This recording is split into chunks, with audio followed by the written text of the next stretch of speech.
A los 17, Elena Balmoré firmó un papel que no escribió. Su familia, hundida en deudas, la entregó como esposa a un hombre sin nombre, sin fortuna y sin pasado. Le dijeron que era por su bien, pero hasta el eco de su casa sonó como una despedida. Él se llamaba Luciano Esquivel, o al menos eso decía el documento. Un rostro tranquilo, una voz sin promesas. Ni siquiera la miró cuando juró protegerla. Aquella noche, mientras los festejos se apagaban, Elena comprendió que no había sido casada. Había sido vendida. Pero también supo algo más, que no pensaba vivir como una moneda en manos ajenas. Lo que ninguno imaginaba era que aquel hombre silencioso, el que parecía un simple maestro de aldea, guardaba un secreto capaz de cambiar el destino del reino y el de ella.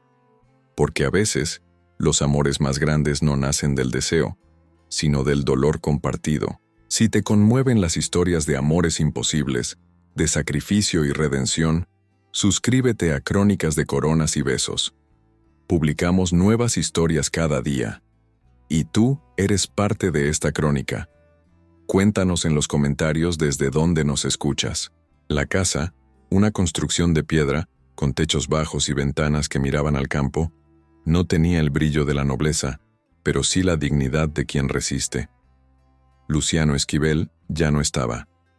Había salido antes del amanecer, dejando sobre la mesa una jarra de agua y una nota escueta. Vuelvo al atardecer. No esperes conversación. Elena leyó esas líneas 3 veces, como si buscara en ellas una grieta donde pudiera colarse el afecto. Pero no había grietas, solo distancia. Durante toda la mañana exploró la casa. Encontró un escritorio cubierto de polvo, un mapa del reino extendido bajo un libro de gramática, una espada pulida que parecía nueva, y, escondido bajo un paño, un anillo con piedra azul, grabado con un escudo que no correspondía a ningún campesino. Sintió un escalofrío. Aquel hombre, presentado como un simple maestro sin fortuna, poseía objetos que ningún aldeano podría comprar ni justificar. ¿Quién era en realidad Luciano Esquivel? El mediodía llegó sin que el hambre apareciera. Elena intentó distraerse encendiendo el horno para hacer pan, pero el fuego no cooperaba. El humo le irritaba los ojos, y la masa se pegaba a sus manos como si se burlara de su torpeza. Cuando finalmente logró meterla en el horno, un olor a quemado inundó la cocina. Desesperada, abrió la puerta del horno justo cuando él entraba. Luciano se detuvo en el umbral, observándola con una mezcla de ironía y sorpresa. «Parece que el pan se reveló», dijo con una sonrisa leve, casi imperceptible. Elena se sonrojó. «No sé qué hice mal. El mismo error que todos cometemos el primer día que queremos parecer normales», respondió él, apartando con cuidado el molde humeante. «Demasiado fuego y poca paciencia». Elena lo miró, confundida, pero ese gesto sencillo, un pan arruinado, una sonrisa compartida, rompió algo en el aire. Por un instante, la distancia entre ellos se desvaneció. No había maestro ni esposa impuesta, solo 2 personas intentando aprender a respirar el mismo silencio. Esa noche cenaron juntos por primera vez. Él hablaba poco, pero escuchaba con atención. Ella le contó, sin querer hacerlo, cómo había sido vendida por su propio padre a cambio de una promesa de tierras y deudas saldadas. Luciano no dijo nada, solo apretó el cuchillo hasta que sus nudillos se pusieron blancos. Cuando la miró, el brillo de sus ojos era el de alguien que entendía demasiado bien lo que significa ser moneda de cambio. Durante los días siguientes, Elena lo observó enseñar a los niños del pueblo. No cobraba por hacerlo. Algunos le llevaban pan, otros le dejaban flores. Los aldeanos lo respetaban, pero evitaban su mirada, como si hubiera algo en él que no debiera tocarse. Luciano caminaba entre ellos con la serenidad de quien está acostumbrado a esconder su historia bajo una capa de rutina. Una tarde, mientras ella lavaba ropa en el pozo, un anciano se acercó. «Ese maestro no es lo que parece, niña», dijo bajando la voz. «Habla como los nobles, escribe como los soldados, y mira como los hombres que ya perdieron todo. Guárdate el corazón. Elena no respondió. Ya era demasiado tarde para guardarlo. Esa noche, la luna se alzó redonda sobre la colina, y mientras el viento jugaba con las ramas, Luciano se sentó junto a la chimenea con un cuaderno en la mano. Elena lo observó en silencio, desde el marco de la puerta. Él escribía con una concentración casi dolorosa. En su perfil, la sombra del fuego dibujaba una tristeza que no se parecía a la de un hombre cualquiera. «¿Qué escribes?», preguntó ella finalmente. «Cosas que no puedo decir», respondió sin levantar la vista. «¿Y a quién se las dirías si pudieras?». Luciano levantó la cabeza, y por primera vez sus ojos se encontraron sin máscaras. «A alguien que no me mire como si buscara la verdad, sino como si ya la supiera». Elena sintió que el corazón le temblaba. No supo qué contestar, pero tampoco lo necesitó. El silencio entre ellos tenía ahora otro peso, el de lo que empieza a nacer sin permiso. Pasaron 3 semanas. La rutina se volvió casi dulce. Luciano arreglaba los tejados, ella horneaba pan comestible, y en las noches, la conversación fluía con tímido afecto. Elena comenzaba a pensar que el destino tal vez podía ser menos cruel de lo que le habían prometido. Hasta que una mañana el cielo amaneció cubierto de polvo. Un mensajero llegó al pueblo montado en un caballo blanco, con el uniforme de la corona y una carta sellada con cera roja. Buscaba a un hombre llamado Luciano Esquivel. Elena vio desde la ventana cómo los aldeanos se apartaban del camino. El mensajero desmontó frente a su puerta y entregó la carta sin una palabra. Luciano la tomó, la observó unos segundos y sin siquiera romper el sello, la arrojó directamente al fuego. Las llamas la devoraron en un instante. El humo dibujó una espiral en el aire. Elena lo miró, paralizada. «¿Por qué hiciste eso?», preguntó. Él respondió sin mirarla. «Porque algunas verdades solo sirven para volver a encadenarnos». Fue la primera vez que ella sintió miedo de él. Y la primera vez que entendió que el hombre que dormía en la habitación contigua no era nadie, pero tampoco era cualquiera. El invierno llegó temprano aquel año.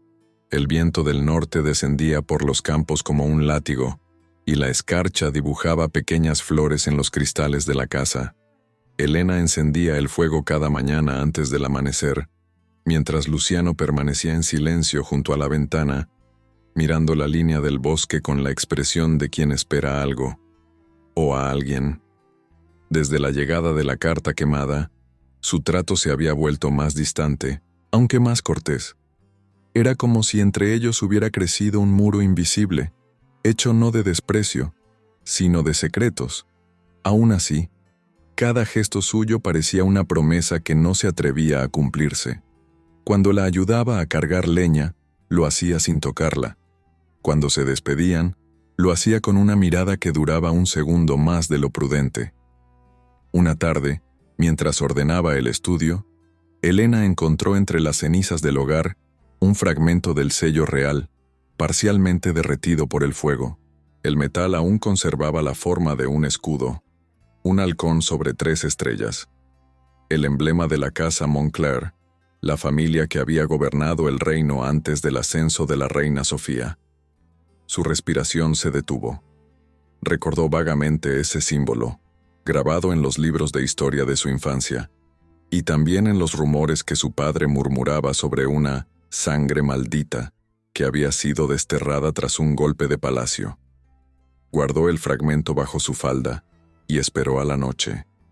Cuando Luciano regresó, lo observó mientras se lavaba las manos en el cuenco.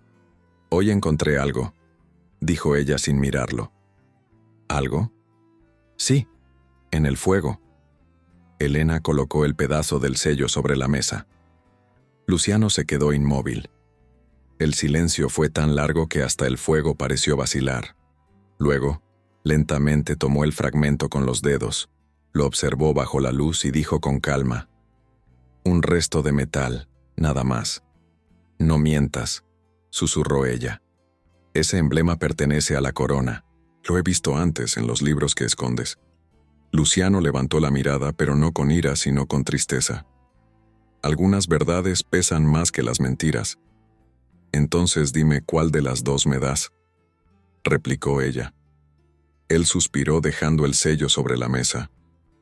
Te doy silencio. Es lo único que puedo darte sin ponerte en peligro. Esa noche, Elena no durmió. El viento golpeaba las contraventanas como si quisiera entrar, y en cada golpe creía oír un nombre que no se atrevía a pronunciar. Cuando al fin se levantó, lo encontró en el granero, desenvainando la espada que había visto escondida bajo la tela. Luciano movía la hoja con una precisión que no correspondía a un maestro rural. Cada estocada, cada giro, cada defensa era perfecta, elegante, casi real. El sonido del metal cortando el aire la estremeció. ¿De dónde aprendiste eso?, preguntó desde la puerta. Él se giró, sorprendido, con una expresión que nunca antes le había mostrado. «¿De dónde nací?», respondió. «¿Y dónde es eso?». Luciano bajó la mirada. «En un lugar que ya no existe». Elena dio un paso hacia él. El fuego del candil temblaba, y la luz dibujó una sombra de corona sobre su perfil. Por primera vez, no vio al esposo impuesto, sino al hombre oculto tras el silencio. Un fugitivo con nobleza en la mirada y culpa en la sangre. Esa noche, una tormenta se desató sobre el valle. El techo crujía, el agua se filtraba por las paredes, y los truenos hacían temblar las vigas como si la tierra se quejara de algo antiguo. Luciano regresó empapado con un corte en el brazo. «Solo fue una rama», dijo, pero la herida era profunda. Elena corrió por vendas y agua. Cuando intentó coser la piel abierta, sus manos temblaban. «No temas mis cicatrices», murmuró él mirándola. «No duelen, hasta que alguien las toca con bondad». Sus palabras la desarmaron. Elena apartó la mirada, pero él la tomó del mentón, obligándola a enfrentarlo.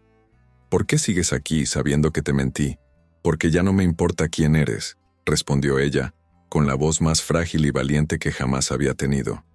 «Solo me importa lo que haces cuando nadie te ve». Él sonrió, apenas. Una sonrisa pequeña, rota, pero real. Y en ese instante, mientras afuera rugía la tormenta, Luciano la abrazó. No fue un beso robado ni un impulso. Fue una entrega silenciosa. El tipo de ternura que solo existe entre quienes cargan el mismo peso. «Gracias», susurró él, «por no tener miedo de mi sombra». Al amanecer, el valle estaba cubierto de barro. Los caminos se habían borrado bajo el agua. Luciano, en silencio, comenzó a empacar algunas cosas: ropas, el medallón roto y una carta sellada con cera azul.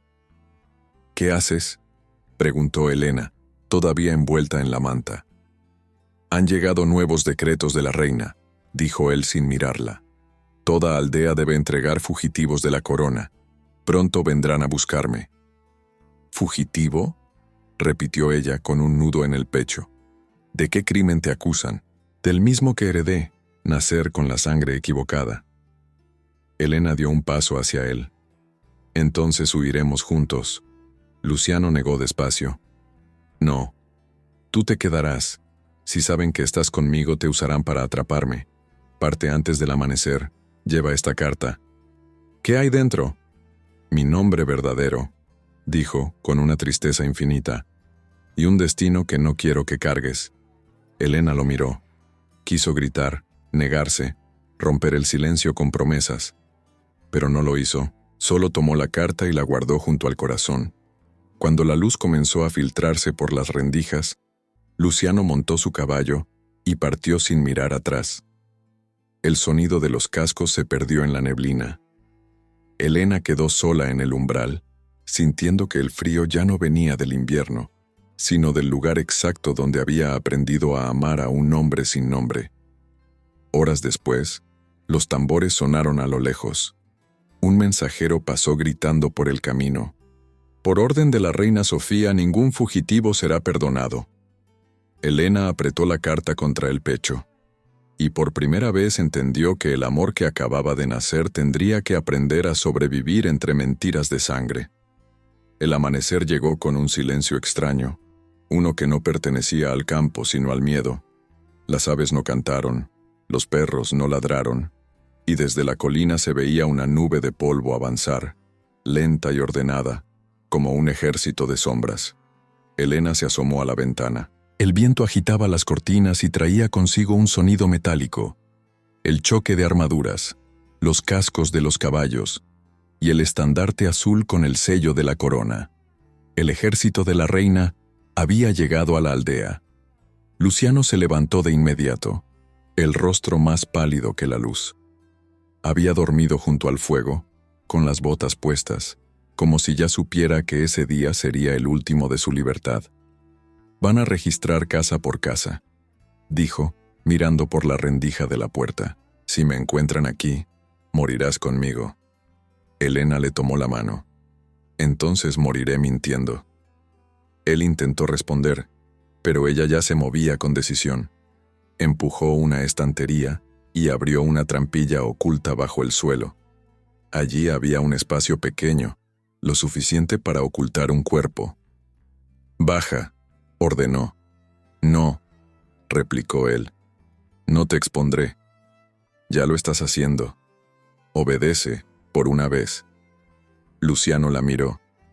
El fuego de la chimenea se reflejaba en sus ojos, y sin decir palabra, bajó. Elena cerró la trampilla y la cubrió con un tapete. Golpearon la puerta. El sonido fue tan fuerte que el corazón de Elena pareció saltar. Abrió con las manos aún manchadas de ceniza. Frente a ella, 3 soldados y un hombre a caballo, de porte noble y mirada fría. El conde Darío Ventura, enviado personal de la reina Sofía. «¿Eres la esposa del maestro Esquivel?», preguntó el conde, aunque su tono no admitía dudas. «Era», respondió ella con calma. «Murió hace 2 noches, de fiebre alta. El cuerpo ya fue enterrado». El conde la observó en silencio. Había algo en su manera de mirarla que la inquietó. No la veía como a una campesina asustada, sino como a una mujer con un secreto demasiado grande. «¿Dónde lo enterraste?», preguntó finalmente. «En el campo, junto a los olivos. No quise contagiar al pueblo». «¿Y nadie lo vio morir?». «Nadie quiso acercarse. El miedo es más contagioso que la fiebre, señor». El conde desmontó. El sonido de sus botas sobre el suelo resonó por toda la casa. «Permíteme mirar», dijo, y avanzó sin esperar permiso. Elena sintió que el aire se volvía denso. Los soldados revisaban los rincones, levantaban mantas, mientras el conde recorría cada habitación con los ojos. Cuando pasó junto a la trampilla, sus pasos se detuvieron. Durante un instante pareció escuchar algo. Elena contuvo la respiración. «¿Vive sola?», preguntó, sin apartar la mirada del suelo. «Con el recuerdo de quien amé», respondió ella, y su voz fue tan firme que ni el viento se atrevió a contradecirla. El conde se giró lentamente. La observó como si la estuviera viendo por primera vez. En sus ojos brilló algo que no era sospecha, sino respeto. «Mis condolencias, señora», dijo por fin. «El deber me obliga a registrar, pero no a profanar tumbas». Ordenó a los soldados salir. Antes de marcharse, se inclinó apenas y murmuró: «El reino necesita más mujeres que mientan así. Por amor». Elena no respondió, solo bajó la cabeza mientras lo veía alejarse con la tropa. El eco de los cascos se perdió en el camino. Cuando el silencio volvió, Elena cayó de rodillas y golpeó 2 veces el suelo. La trampilla se abrió, y Luciano emergió cubierto de polvo y miedo. «¿Se fueron?», preguntó. Ella asintió. Él subió las escaleras y la abrazó, fuerte, como si en ese gesto pudiera recuperar el aire perdido. Sus manos temblaban al tocarla. «Podrías haberme delatado. Podrías haber dicho mi nombre». «No lo hice», susurró ella, «porque ya no sé cuál es el tuyo. Solo sé que no quiero perderte». Luciano bajó la mirada. Había lágrimas en sus pestañas. Tomó las manos de Elena y con voz quebrada dijo: Jamás imaginé que alguien lucharía por mí sin saber mi verdadero nombre. Elena lo miró a los ojos. No luché por tu nombre. Luché por lo que sentí cuando me mentías, porque incluso en la mentira, tu dolor era verdad. Él sonrió, y esa sonrisa bastó para que el mundo, por un instante, dejara de parecer una guerra. Pero la paz duró poco. Al caer la tarde, el conde Ventura regresó solo. Dejó su caballo atado junto al pozo y golpeó la puerta con suavidad. Elena abrió, fingiendo sorpresa. «Olvidé preguntar algo», dijo él. «¿Qué cosa?» «El maestro Esquivel, antes de morir, ¿le dejó algún objeto? Carta, anillo, medallón». «Solo deudas», respondió ella, sonriendo con amargura. El conde la observó, en silencio. Luego dejó sobre la mesa una bolsa pequeña de tela, del tesoro real, explicó. Compensación por los servicios prestados por su esposo. Ella no quiso tocarla. «No necesito caridad». «No es caridad, es justicia», dijo él. «Y créame, señora, la justicia de la corona suele ser más cara de lo que parece». Cuando el conde se fue, Elena abrió la bolsa. Dentro, relucían monedas de oro y un documento doblado. Lo desenrolló con las manos temblorosas. Era un edicto sellado con cera roja. Recompensa por la captura o muerte del fugitivo Luciano Esquivel, 500 ducados de oro. La misma cantidad entregada a la familia Balmoré por la dote matrimonial de su hija Elena. Elena sintió que el suelo desaparecía bajo sus pies. La misma suma, el mismo precio.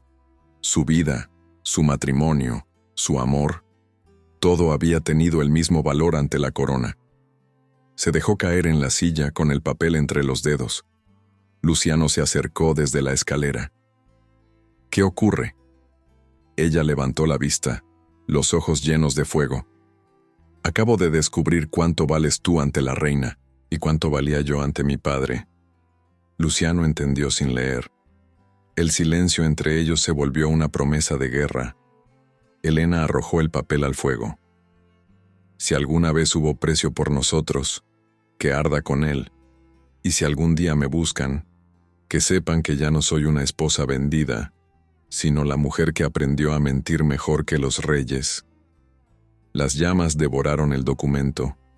Afuera, entre los árboles, el conde Ventura detuvo su caballo y miró hacia la casa. Sabía que ella mentía, pero algo en esa mentira lo había hecho creer. Y mientras se alejaba, murmuró para sí: «Volveré». Esa noche, Elena y Luciano permanecieron abrazados junto al fuego, sin hablar, sin plan, sin futuro. Solo dos corazones que sabían que el amor, en ese reino, ya había comenzado a costar demasiado, y se deshacía en charcos que reflejaban las banderas de la reina, como si el agua se negara a olvidar quién mandaba allí. En el salón del consejo, la reina Sofía de Montclair escuchaba en silencio.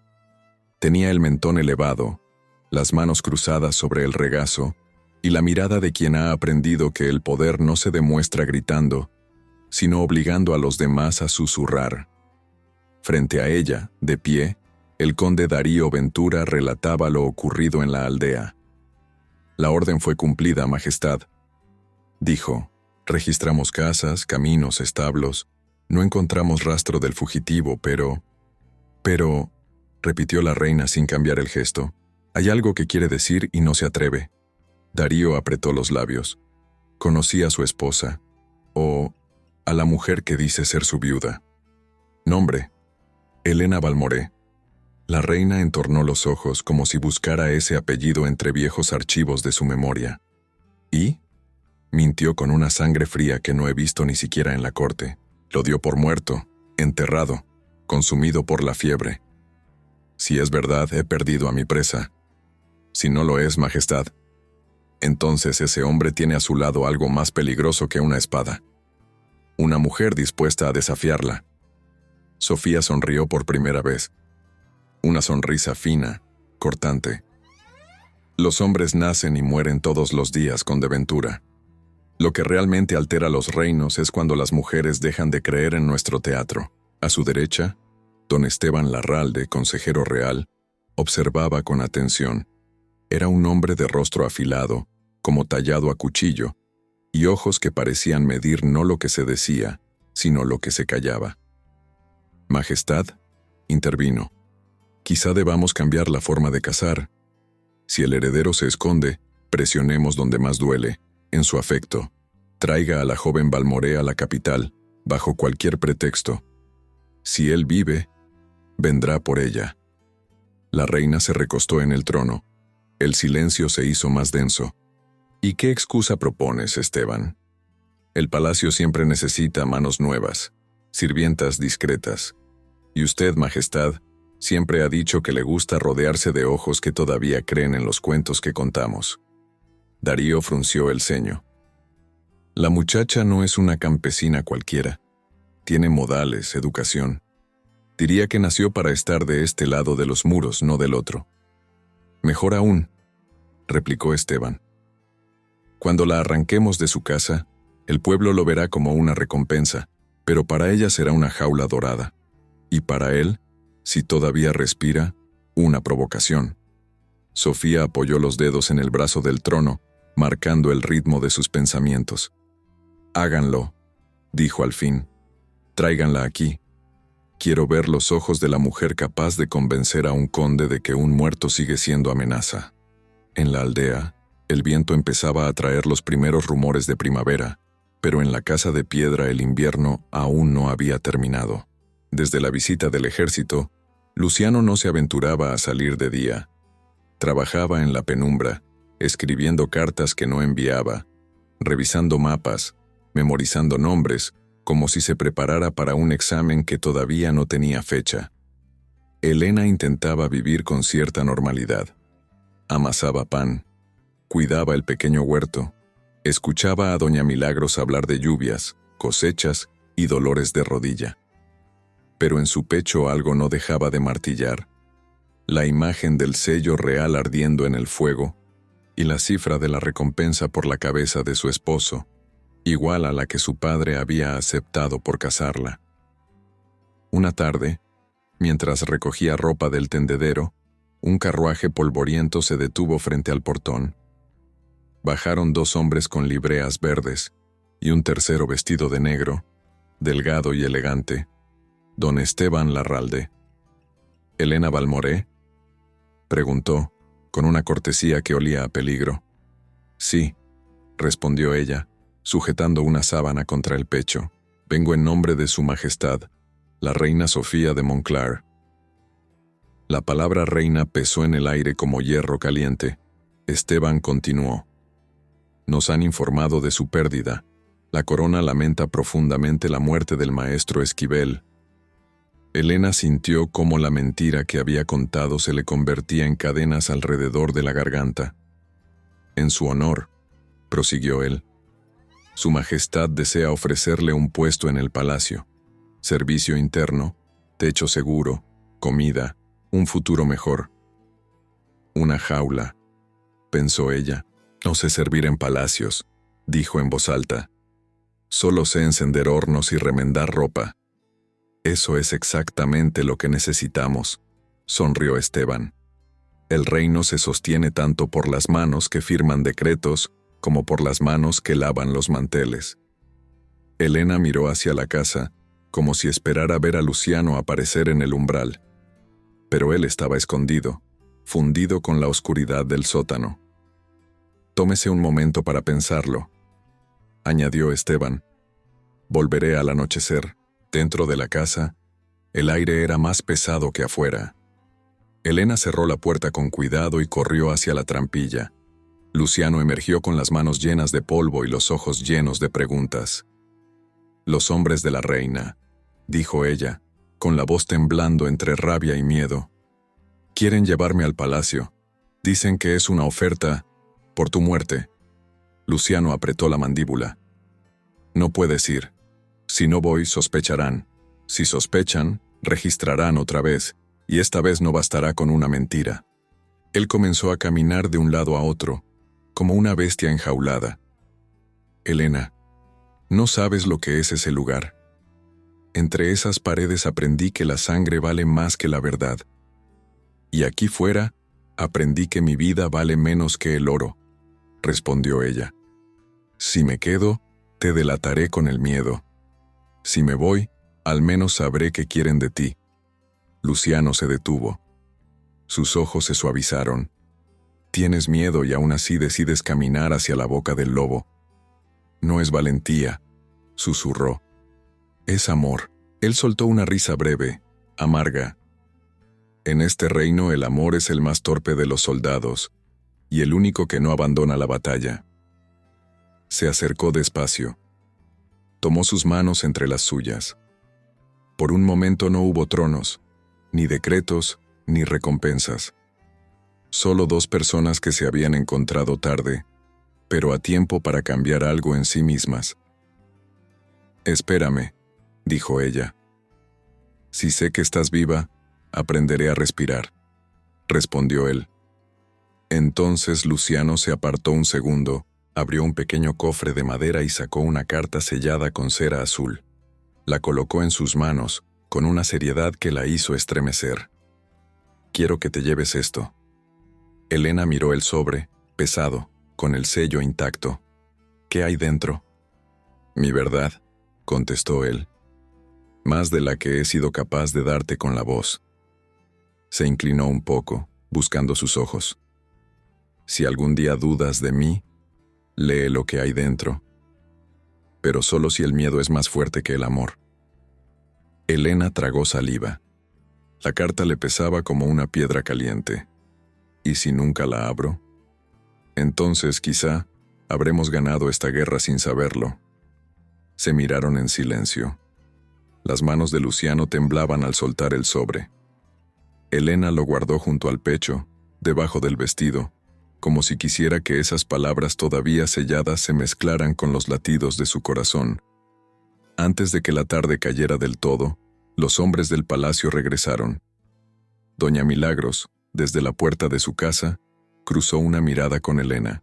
No dijo nada, pero sus ojos parecían rezar por aquella muchacha que subía a un carruaje como quien sube a un altar o a un cadalso. Luciano no salió a despedirse. No podía. Si el conde Ventura, o cualquier otro ojo entrenado, lo veía respirar, toda la mentira se vendría abajo. Elena subió al carruaje. Mientras las ruedas comenzaban a girar, sintió una presión en el pecho, la carta, los recuerdos, el rostro de él inclinado sobre la herida aquella noche de tormenta. El campo se fue haciendo pequeño, las casas, puntos lejanos, hasta que la aldea desapareció como un sueño mal recordado. La capital la recibió con ruido y piedra. Calles empedradas, balcones llenos de flores tristes, carros de heno mezclados con carruajes elegantes. El palacio de Montclair se alzaba sobre la ciudad como un juicio. Torres altas, vidrieras que devolvían la imagen del cielo, y unas puertas tan grandes que Elena sintió que iba a ser devorada por ellas. La condujeron a la zona de servicio. Cocinas, lavaderos, pasillos donde las voces de los nobles llegaban como ecos desordenados. Las demás criadas la miraron con curiosidad. Tenía la espalda recta y los modales de alguien que había aprendido a caminar sobre suelo encerado, no sobre barro. «Vienes recomendada», murmuró una de ellas. «Dicen que la reina pidió tu nombre personalmente». Elena sonrió, sin humor. «Eso nunca es buena noticia, ¿verdad?». La otra encogió los hombros. «Aquí nada es buena noticia, solo noticia». Los días siguientes se llenaron de tareas. Limpiar corredores, servir en banquetes, escuchar conversaciones a medias detrás de las puertas. Elena movía las manos, pero la mente estaba lejos, en la casa de piedra, en la trampilla del suelo, en las manos de Luciano cuando supo que ella se iría. Una tarde, mientras llevaba manteles limpios al salón principal, se equivocó de puerta. Entró en una sala silenciosa, amplia, inundada de luz blanca. Era la galería de retratos reales. Filas de cuadros enormes, hombres y mujeres con coronas, espadas, cetros, miradas altivas. Pasó junto a reyes antiguos, reinas severas, príncipes olvidados, hasta que un cuadro la detuvo. El corazón le dio un vuelco. Se acercó con pasos lentos como si el suelo se hubiera vuelto agua. En el lienzo, vestido con ropas de gala, había un hombre joven de cabello oscuro, mandíbula firme, y una mirada que ella conocía mejor que la propia. Luciano. No era un parecido, no era una ilusión, era él. Junto a su figura, en el cuadro, aparecía una mujer con corona, más joven, intensamente parecida a la reina Sofía, sosteniendo su brazo con una sonrisa que no llegaba a los ojos. Debajo del retrato, una placa dorada. Príncipe León de Montclar y su hermana Sofía de Montclar, antes de la Gran Reforma. Elena llevó la mano al pecho buscando la carta de cera azul. El mundo pareció girar. León, no Luciano. Montclar, no Esquivel. Su esposo no era solo un fugitivo. Era un príncipe borrado de la historia, el verdadero heredero al que alguien había decidido esconder tras un nombre falso, una vida prestada y un matrimonio comprado. En ese instante comprendió que lo que la reina temía no era solo a un bastardo con sangre equivocada, sino al hombre capaz de devolverla al lugar del que jamás debió haber salido. Y Elena, la muchacha que había jurado no doblarse ante un destino comprado, acababa de descubrir que se había casado con la sombra de un rey. Elena no volvió a la galería de retratos durante varios días. Sabía que aquel cuadro la esperaba como una herida abierta, pero cada vez que pasaba por el pasillo vecino, sentía la mirada pintada de León de Montclar atravesar la pared. Por las noches, sola en la pequeña habitación de servicio, sacaba la carta sellada con cera azul que guardaba junto al pecho. La giraba entre los dedos, la acercaba a la luz de una vela, tentada una y otra vez a romper el sello, pero la voz de Luciano resonaba en su memoria. Léela solo si el miedo es más fuerte que el amor. Y aunque el miedo crecía, el amor aún le ganaba por un suspiro. Fue don Esteban Larralde quien la empujó al borde. La mandó llamar a una sala pequeña, un despacho revestido de madera, donde los mapas del reino colgaban como recordatorios silenciosos de a quién pertenecía cada línea. «Siéntate, Elena Balmoré», ordenó sin rodeos. Ella obedeció, sosteniendo el delantal entre las manos. Sobre la mesa Esteban colocó un legajo de documentos. Los desplegó con calma: partidas de nacimiento, decretos antiguos y una copia descolorida de un edicto marcado con sangre seca. «Supongo que ya has visto el retrato en la galería», comentó, como quien habla del clima. Elena tragó saliva. «Me perdí un día, sí». «No te perdiste, te encontraron», corrigió él. «Lo miraste demasiado tiempo. Los guardias comentan, y en este palacio, lo que se comenta, se investiga». Deslizó hacia ella uno de los papeles. Elena leyó con dificultad. «León, nacido de la unión no legítima entre el rey Álvaro de Montclar y la dama Isolda de Freyre. Reconocido en secreto, educado en la corte, presentado al reino como príncipe para calmar viejas disputas». Esteban la observaba. «Tu marido no se llama Luciano Esquivel.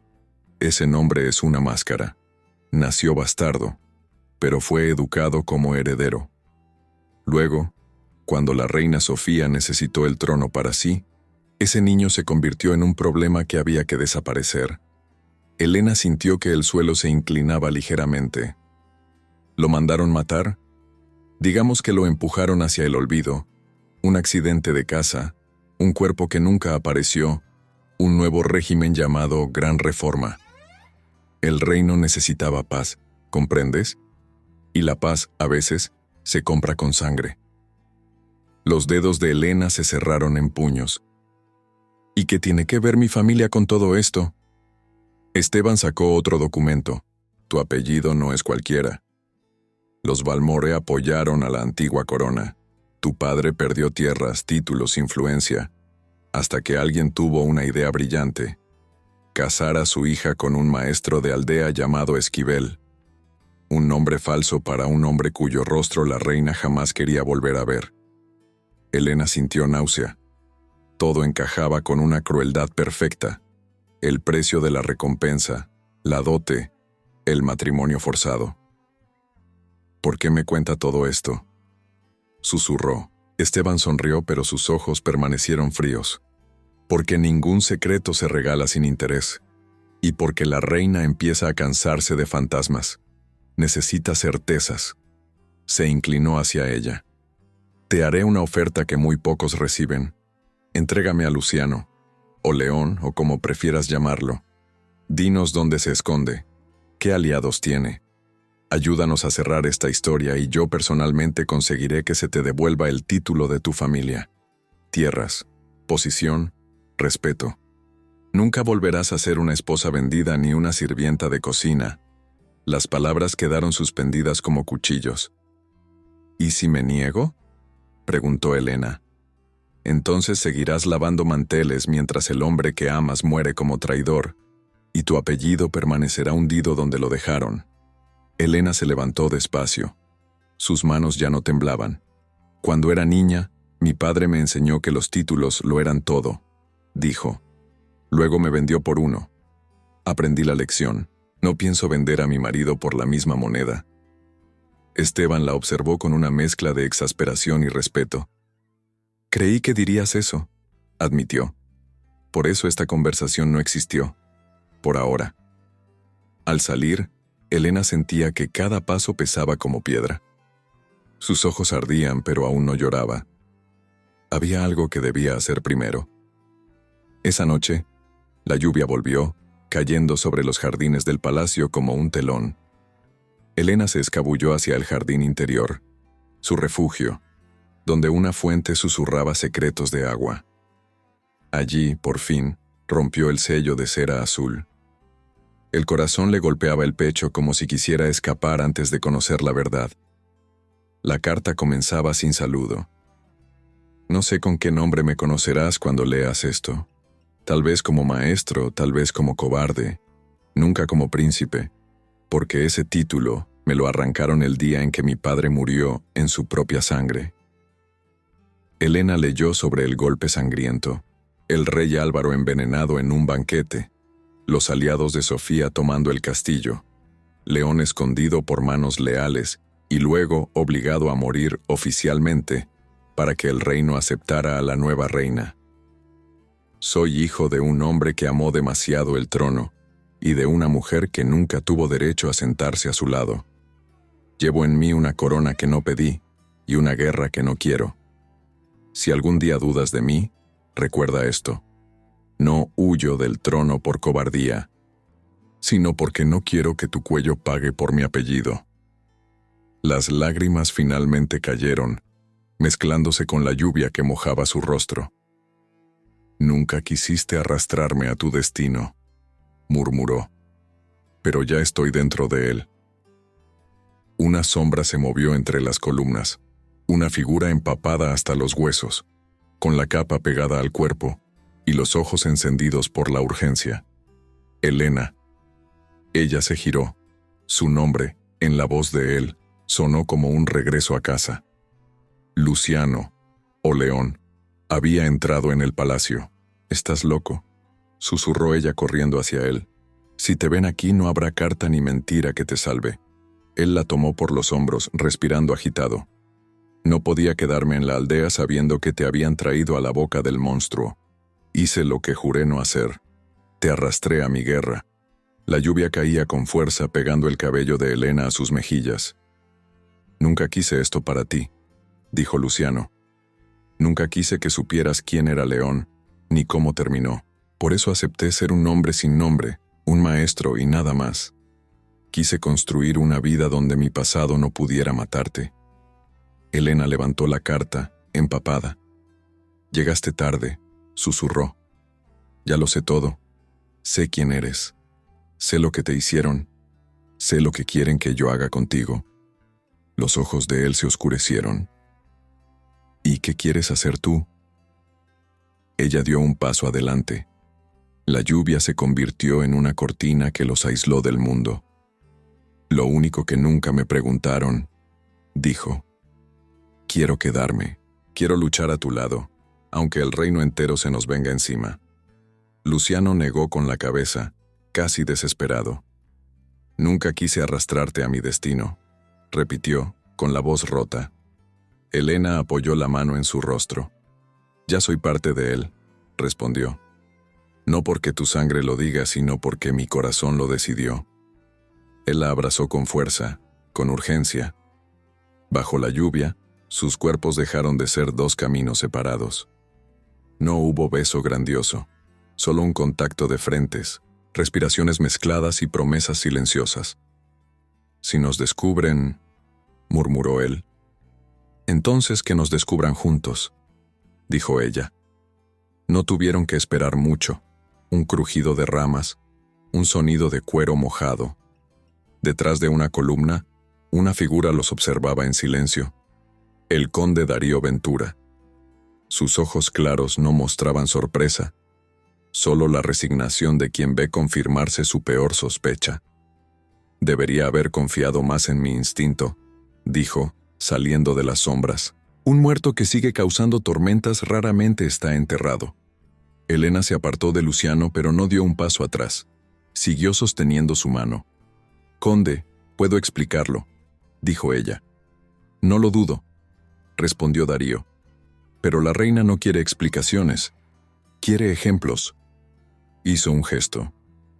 De los rincones del jardín surgieron soldados, como si la lluvia misma los hubiera creado. Espadas relucieron bajo el cielo cargado. Por orden de su majestad, declaró Darío. Luciano Esquivel, también conocido como León de Montclair, queda arrestado bajo cargos de traición a la corona, y Elena Valmoré, por complicidad también. Luciano dio un paso, pero Elena lo detuvo.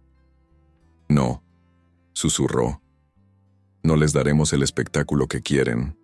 Cuando colocaron las cadenas en sus muñecas, ella extendió las manos antes de que nadie las tomara. Si van a encadenarnos, dijo mirando a Luciano, que sea en la misma dirección. Darío los observó por un instante. En el fondo de sus ojos había algo parecido a admiración, pero hizo lo que debía. Llévenlos, ordenó. Y así, bajo una lluvia que lavaba la sangre vieja de las piedras, el príncipe olvidado y la esposa vendida entraron juntos en el corazón de la oscuridad, donde la verdad por fin ya no podría ser callada. El amanecer llegó con un silencio espeso, un silencio que olía a hierro y a miedo. La ciudad despertaba envuelta en una bruma pálida, como si el cielo mismo dudara entre llorar o mirar hacia otro lado. En las torres del castillo, los guardias se movían como sombras cansadas. El rumor corría por los pasillos. El fugitivo Luciano Esquivel, ahora llamado León de Montclair, había sido capturado junto con su esposa, Elena Valmoré. En una celda húmeda, separada apenas por un muro de piedra, Elena escuchaba la respiración de él al otro lado. Esa cadencia, ese ritmo que conocía mejor que su propio pulso, era lo único que la mantenía cuerda. ¿Estás despierta?, susurró él desde la oscuridad. No he dormido, respondió ella. Yo tampoco. El silencio volvió, hasta que la voz de Luciano se quebró apenas. Van a juzgarme al amanecer. Nos juzgarán, corrigió ella. No, Elena. A ti no te tocarán. No después de lo que pienso hacer. Elena se aferró a los barrotes fríos.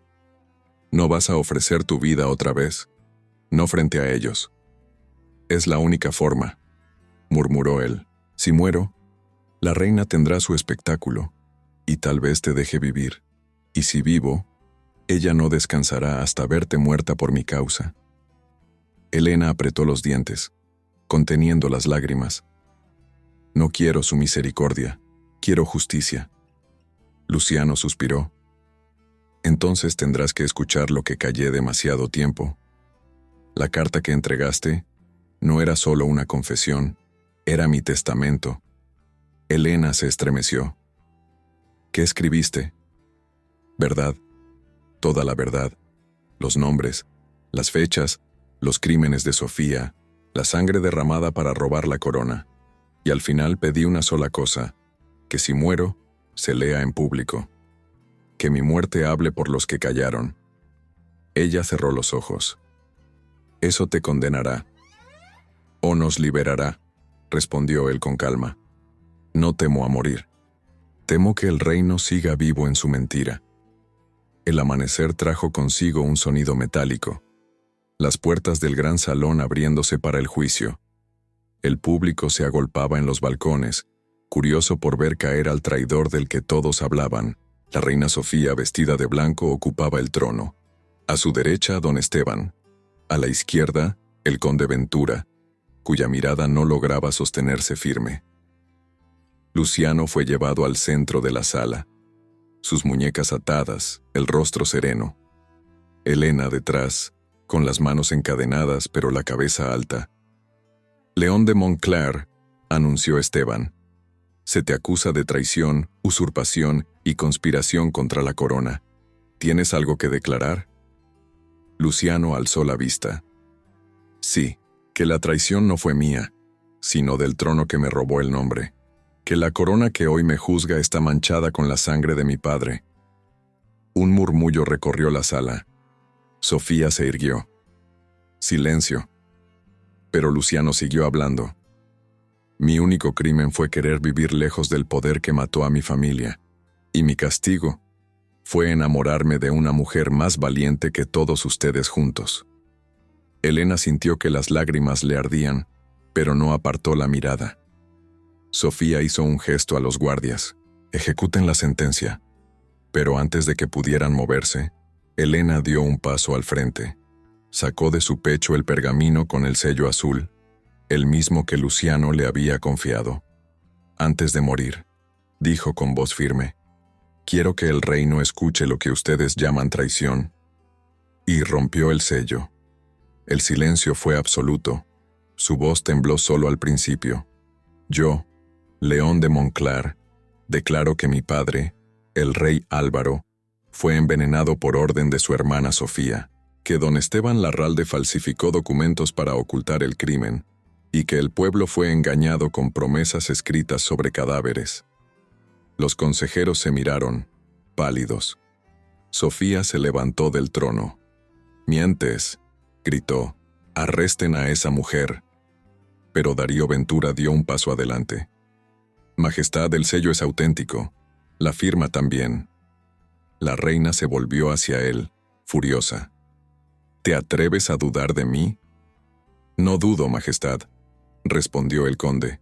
«Solo veo lo que todos ven». El salón estalló en gritos. Algunos soldados arrojaron las lanzas al suelo. Otros intentaron sacar a Sofía. Los consejeros corrían. Los nobles huían, mientras Elena y Luciano se miraban a través del caos. «Te lo dije», susurró ella. «Si morimos, moriremos libres. Y si vivimos, el mundo sabrá quiénes fuimos». Él sonrió. «Entonces que el mundo nos recuerde así». De repente, un estruendo sacudió la sala. Las puertas del castillo se abrieron de golpe.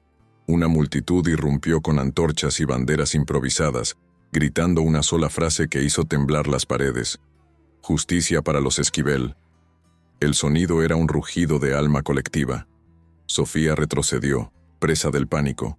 Don Esteban intentó escapar, pero el pueblo ya había cruzado los portones del palacio. Darío miró a Luciano y bajó la cabeza. «Váyanse, ahora». «¿Y tú?», preguntó Elena. «Yo cumpliré mi deber», respondió él, «aunque esta vez sea con la verdad». Los guardias abrieron las celdas. Elena y Luciano se abrazaron, envueltos por el caos. El fuego iluminaba los retratos del salón, y las sombras parecían rendirse ante una nueva historia. La reina Sofía cayó de rodillas ante el trono. Luciano se detuvo un instante, la miró y dijo con calma, «Nadie roba un reino sin perder el alma». Horas después, el amanecer regresó, pero esta vez no con miedo, sino con rumor de esperanza. El pueblo coreaba sus nombres, y las campanas repicaban por primera vez en años sin orden real. Elena miró el horizonte. Luciano, a su lado, respiró hondo. «¿Qué somos ahora?», preguntó ella. «No lo sé», respondió él. «Pero por primera vez no tenemos dueño». Se tomaron de las manos. Y mientras el sol nacía sobre un reino que despertaba entre cenizas, comprendieron que el sacrificio había valido la pena. El día amaneció con un cielo extraño, ni del todo claro, ni del todo nublado, como si el firmamento estuviera decidiendo qué reino quería mirar. La noche anterior había sido un torbellino. Gritos en los pasillos, estandartes arrancados, el trono de Montclair volcado como una mesa de juego perdida. Cuando por fin el ruido empezó a apagarse, quedaron tres cosas en pie: el pueblo, la verdad, y ellos dos. La reina Sofía había desaparecido antes del alba. Dicen que huyó por un pasadizo antiguo, el mismo que había mandado construir para escapar de enemigos imaginarios. Esta vez, el enemigo no era un ejército extranjero, sino el eco de su propia culpa. Don Esteban Larralde no tuvo tanta suerte. Intentó ponerse del lado del pueblo cuando ya era tarde. Buscó justificar sus actos, señalar a otros, pero los soldados que había mandado tantas veces se negaron a obedecerlo. «No volvemos a mancharnos por ti», le dijeron. Lo entregaron al Consejo Provisional, formado esa misma madrugada con gente que nunca había estado tan cerca del poder. Maestros, comerciantes, campesinos que sabían leer, mujeres que sabían organizar filas para el pan. El castillo, por primera vez, se llenó de voces que no tenían apellido ilustre. En el gran patio interior, una multitud se reunió alrededor de una tarima improvisada. Las piedras aún olían a humo, pero sobre ellas crecían nuevas palabras: justicia, cambio, futuro. Luciano, o León, o las dos cosas a la vez, subió a la tarima con el cabello revuelto, la camisa manchada, y los ojos de alguien que ha sobrevivido demasiado. A su lado, Elena Balmoré sentía el murmullo del pueblo subir y bajar como oleaje. No llevaba corona ni vestido de reina, solo su ropa sencilla y la carta ya vacía contra el pecho, como recuerdo de todo lo que había quemado para llegar hasta allí. Un anciano del consejo habló primero. «El pueblo de Aldoria ha escuchado la verdad. Sabemos quién fuiste, León de Montclar, y lo que te hicieron para arrancarte de este trono. Si es tu voluntad, hoy podemos devolvértelo». Un murmullo expectante recorrió la plaza. Algunos levantaban los puños, otros las manos juntas, como si rezaran por una respuesta correcta. Luciano miró el trono derribado al fondo del patio, a medio cubrir por una manta. Lo observó largo rato, como quien mira una vieja herida que ya no sangra, pero todavía duele. Luego se volvió hacia el pueblo. «Me quitaron este trono con sangre», dijo. «Intentaron devolvérmelo ahora, también con sangre. He visto lo que hace una corona cuando pesa más que la gente a la que debería proteger. No quiero repetir esa historia». Algunos rostros se tensaron, otros se iluminaron, sin saber aún por qué. «No reniego de mi nombre», continuó. «Soy León de Montclar, hijo de Álvaro, sobrino de Sofía, pero también soy Luciano Esquivel, el maestro que encontró su vida en una aldea pequeña y su destino en las manos de una mujer vendida». Sus ojos buscaron a Elena. Ella sostuvo la mirada sin huir, como había hecho desde el día en que lo vio quemar una carta sin leerla. «Este reino no necesita otro rey que se crea elegido por la sangre», dijo. «Necesita una voz que haya aprendido a resistir sin títulos, una mujer que haya sido moneda y aún así haya elegido no vender a nadie». Se volvió por completo hacia Elena. El murmullo se hizo silencio. Entonces, ante los ojos incrédulos del consejo y del pueblo, se arrodilló. El patio contuvo la respiración. Luciano tomó la mano de ella entre las suyas. «Elena Balmoré», dijo con la voz cargada de todo lo que había callado. «Cuando te conocí, mi nombre pesaba como una cadena. Me lo habían puesto para usarlo contra mí. Tú me diste un nombre cuando el mío era una carga. Me llamaste esposo, me llamaste cobarde, me llamaste valiente, y en cada palabra me devolviste a mí mismo». Los ojos de Elena brillaron, llenos de lágrimas que esta vez no pensaba ocultar. «Yo puedo renunciar al trono», prosiguió él, Pero no quiero renunciar al futuro de este pueblo. Por eso, hoy, ante todos, yo, León de Montclar, renuncio a ser rey y proclamo a Elena Balmoré regente por derecho del pueblo, no por mi sangre, sino por lo que ha demostrado con la suya. El silencio se rompió en un aplauso que al principio fue tímido, como lluvia fina. Luego creció, hasta volverse tormenta. Elena Balmoré, la que no los vendió. Las voces subían, se mezclaban, creando un coro que ni las campanas podían igualar. El consejo, sorprendido, se miró entre sí. No estaba en los planes escribir la historia de una regente sin apellido real, pero la historia no siempre pide permiso. Más tarde, cuando el bullicio se hizo un fondo lejano, la plaza quedó medio vacía. Algunos recogían restos de telas, otros apagaban antorchas. Elena, aún aturdida, se sentó en el borde de la fuente. Miró sus manos, las mismas que habían lavado platos, amasado pan, escondido cartas y mentiras, y ahora sostenían un destino que nunca había pedido. Luciano se acercó despacio. «Si quieres, podemos desaparecer», murmuró. «Dejar que otro tome esto y volver a la aldea. La casa sigue en pie. El pozo, la huerta. Doña Milagros debe seguir criticando la lluvia». Ella sonrió con ternura cansada. «¿Y podrías vivir sabiendo que dejaste el reino en manos de quienes ya lo rompieron una vez?» «No», admitió. «¿Y tú? ¿Podrías vivir sabiendo que fuiste llamada y no respondiste?» Elena cerró los ojos un instante. «Toda mi vida otros decidieron por mí. Mi padre, la dote, tu falsa muerte, la reina, el consejo. Si hoy acepto esto, será porque yo lo elijo. No por miedo, ni por culpa». Lo miró de frente. «No quiero coronas. Quiero tiempo para aprender a gobernar sin parecerme a ellos. Y quiero que te quedes a mi lado, no como sombra, sino como hombre». Luciano sonrió, con una luz nueva. «Siempre preferí la sombra de tu mano a la luz de un trono». Se inclinó y besó sus dedos, uno por uno, como si estuviera jurando algo que no necesitaba papel.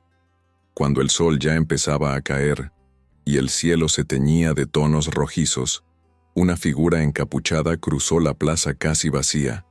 Se movía con seguridad, sin llamar la atención, hasta llegar a la fuente donde Elena y Luciano conversaban con miembros del consejo. «Perdonad que interrumpa», dijo una voz femenina, baja. «Traigo algo que os pertenece, y algo que no».